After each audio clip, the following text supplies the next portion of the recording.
My cousin and I had once stayed with our great aunt Judith in the tiny town of Linden. It was exactly 1 year after 9/11 because I remember how she dressed her front lawn in patriotic colors. During the day, we played in her backyard and pretended to be spy versus spy. Blair was the white one, and I was the black one. When twilight pulled across the horizon, Judith called for us to come inside. Later that night at 10 p.m., Blair had fallen asleep in his bed, and I asked my aunt, "Can I watch a movie?" Judith had a huge collection of VHS movies she obtained from thrift stores. Half of these tapes she had never even watched. My aunt replied yes and let me select from a cardboard box for a movie to watch. This selection included Rover Dangerfield, The Rescuers Down Under, The Land Before Time, and so forth. It was then my eyes lit up like a pair of golden nebulae when I saw a copy of Cats Don't Dance. Immediately I began to chant, "Danny the cat! Danny the cat! Danny the cat!" God, I had seen that movie at least 1,000 times and knew just about every line. My Aunt Judith smiled and said, "Okay, Jimmy, you can watch it. Just keep the volume low so you don't wake your cousin." After feeding the tape into the mouth of our VHS player, she kissed me goodnight and turned out the light. I was so excited to see how the orange, happy-go-lucky animated cat traveled to Hollywood and how he got out of his sticky situations. Again, that is. However, the movie didn't start like normal. Instead of the big Warner Bros. Logo and Bugs Bunny leaning against it while eating a carrot, there was 5 minutes of darkness. At any moment, I anticipated that the movie's narration would reveal Danny the cat riding a bus to Hollywood. But to my disappointment, this didn't happen. Instead, the scene opened to a real-life film with poor camera quality, as if someone had used a cheap camcorder. The opening displayed a sign on a dirty wall that simply read, "Humans Being." The capitalized letters were written in what appeared to be black Sharpie. I recall that in the background was this weird, out-of-tune piano riff that didn't flow very well. I thought to myself, what is this? The scene quickly cut to a living room where 3 people sat on a large sofa. These people wore white, eerily happy Casper the Friendly Ghost masks. It seemed as though they were mimicking a family. One of them wore a yellow dress and a blonde wig, but I could clearly tell it was a man. At the far right, on the opposite side of the mother figure, sat another man wearing a business suit. In between them was what appeared to be a grown man, dressed as a child. For a good 3 minutes they were silent, until the mother turned her head to the father and in a deep male voice asked, "Are you a Pisces? Did you check the mailbox?" The father answered, "No, no. The sky isn't blue. It's black." The son tilted his head to the side and said, "Happy, happy. Puppets are happy. Did they come in the mail?" Followed by this was the sound of a poorly recorded audience laughing. None of this made any sense whatsoever, and the tracking on the video seemed extremely horrible. The father of the family stood up, walked over to a window, and there was a flash of lightning, but no rumble of thunder followed. He then said in a very bored tone, "I don't think the puppets will be coming over tonight," before the scene cut to the next. The son began sobbing, and his mother put her, or his, arm around him. What came next was a little creepy, for the recording depicted a woman, a real woman, sitting in a bathtub full of water. She was fully clothed, not naked, and wore the same Casper mask that the others had on. She turned to the camera and asked, "Why is the water cold?" A voice off camera muttered something intelligible, and she replied, "No, this isn't warm." The bathtub the woman was in appeared to be very dirty, as if it hadn't been cleaned in years. The voice off camera clearly asked, "You're a dirty girl, aren't you?" She laughed and seductively replied, "Oh yeah, you know it, baby." A grave feeling of fear started to brew inside me. However, I couldn't turn away. Something about this film sparked curiosity inside me, and I wanted to know what happened next. Before the scene switched, the woman in the bathtub reached over and turned on a radio. No music came from the speakers, but a loud burst of static could be heard. When the scene switched, it revealed the mother from the living room, cutting up raw meat on a kitchen counter. She gripped the knife in her hand and whacked the meat violently. Behind them was a doorway that led to a dark room. Someone, or something, in that shadow-filled room was moving around. However, it was hard to make out exactly what they were doing. The recording switched abruptly to a dirty, styrofoam head, whose expression had been colored in by red, blue, and yellow pins stuck in it. The person holding the camera spoke to the head like it were a child, baby talking sweet nothings, as if the fake cranium was going to say something in response. This went on for 6 minutes, until the scene cut to a bedroom. In the room sat the father and son from the opening. At the foot of a large bed, they lifted their masks up just enough to where their identities remained unknown. The two men began to exchange saliva by making out.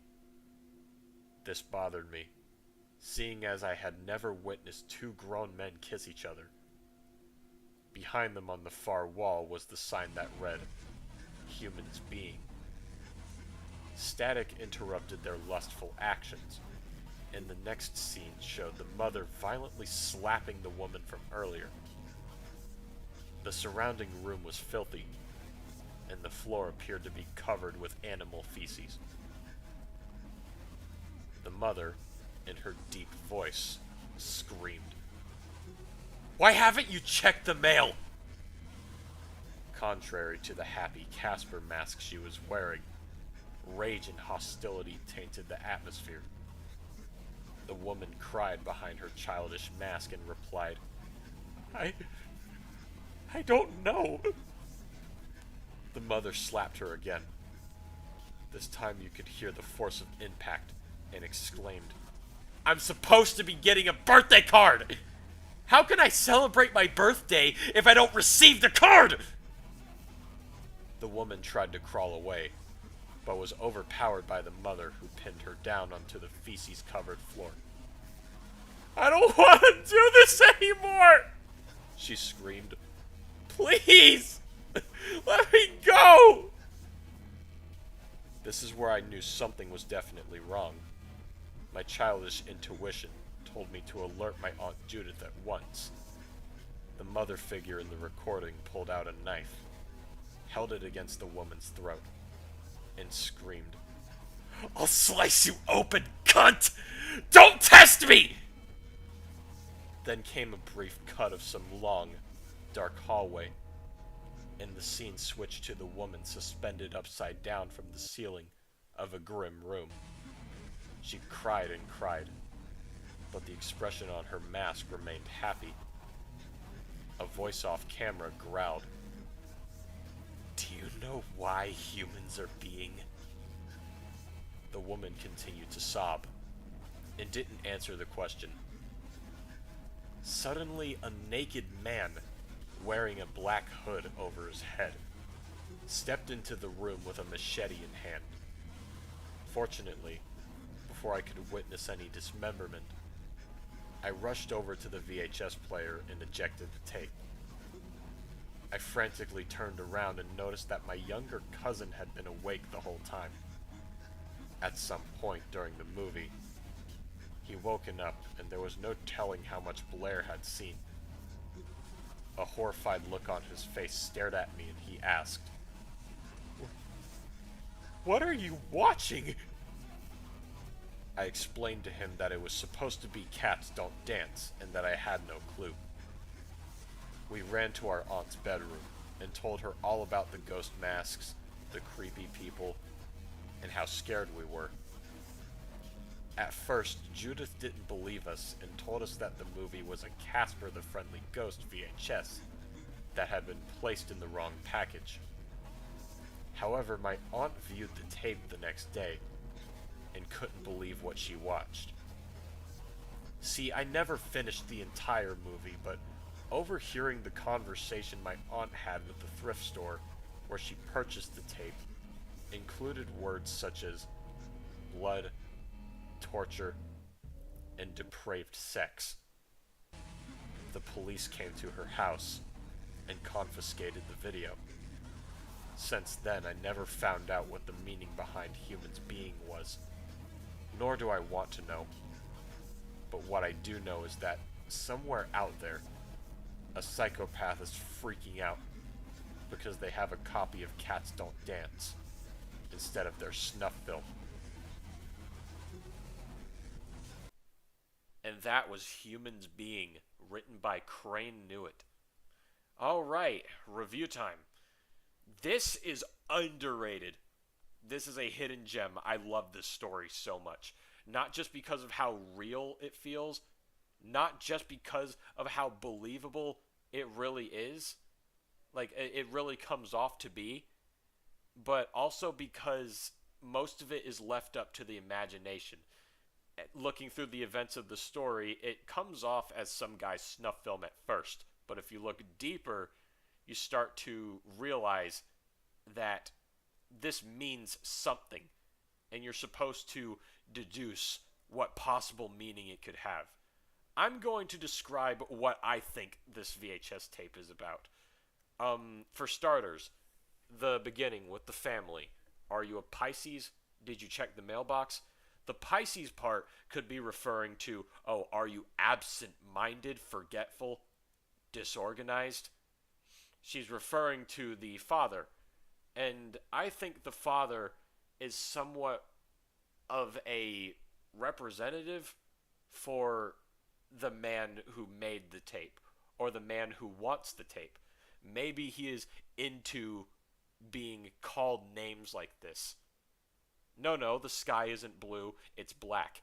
The sky could be referring to his head, and the blackness could either be, oh, it's completely empty, or maybe it's filled with nothing but the smut of mankind. You're into the most disgusting things you can possibly think of.